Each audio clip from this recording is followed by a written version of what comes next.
నాకు కోవిడ్ వచ్చింది. ఆ కోవిడ్ వచ్చినప్పుడు నేను వెంటనే నా పైన ఉన్నటువంటి అన్న డాక్టర్ కాబట్టి డాక్టర్ రాజేష్ గారికి ఫోన్ చేస్తే చెప్పింది ఏమిటంటే టాబ్లెట్స్ చెప్పారు. చెప్పిన తర్వాత ఆక్సిజన్ మీటర్ మాత్రం దగ్గర పెట్టుకో, ఎందుకంటే ఎప్పటికప్పుడు ఆక్సిజన్ లెవెల్స్ చూసుకుంటూ ఉండడం మంచిది.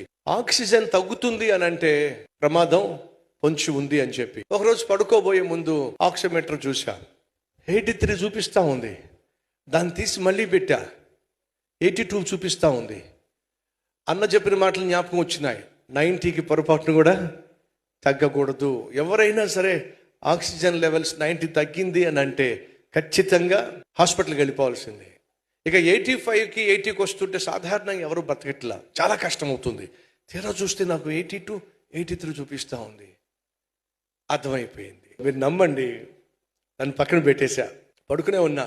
ప్రభా, ఒకవేళ ఈ రోజుతో నా జీవితం ముగుస్తున్నట్లయితే సంపూర్ణ నమ్మకము, సంపూర్ణ నిరీక్షణ, సంపూర్ణ విశ్వాసము నా గుండె నిండా ఇచ్చావు. ఇక్కడ కళ్ళు మూస్తే పరలోకంలో కళ్ళు తెలుస్తానని. ఒకవేళ ఇదే నా జీవితంలో చివరి దినమైతే నేను కాసేపట్లో పరలోకంలో చూసే భాగ్యాన్ని ఇవ్వబోతున్నావు. ఇదే నేను చేసిన ప్రార్థన. సో ఆ ప్రార్థన చేసేసిన తర్వాత మా అన్నకు ఫోన్ చేశా.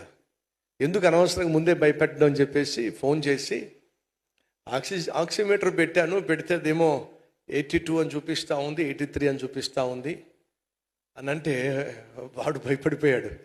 82, 83 ఏంటి, ఆ ఆక్సిమీటరు పాడైందేమో, బ్యాటరీ సరిగా లేదేమో అని అంటే నేను బ్యాటరీ కూడా మార్చి చూశాను.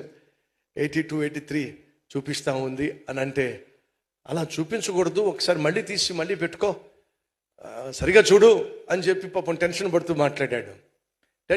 మాట్లాడుతూ ఏమన్నాడంటే, నువ్వు చూస్తుంది ఆక్సిజన్ లెవెలా లేకపోతే హార్ట్ బీట్ లెవెలా, అది చూడు ముందు అని చెప్పన్నాడు. అది నేను చూస్తే అది ఆక్సిజన్ లెవెల్ కాదండి, అది హార్ట్ బీటు. దాన్ని నేను ఆక్సిజన్ లెవెల్ అనుకొని ముగింపు ప్రార్థన కూడా చేసేసా.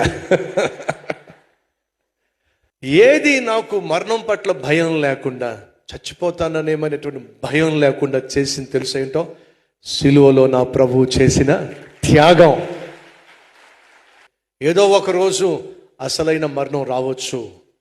అది వచ్చినప్పుడు దేనికి భయపడకుండా, దిగులు పడకుండా, చెమటలు పట్టకుండా పరలోకానికి వెళ్ళాలంటే ఈరోజే ఇక్కడ యేసు ఉంటే అక్కడ నువ్వు ఉంటావు. ఈ వాస్తవాన్ని గ్రహించండి.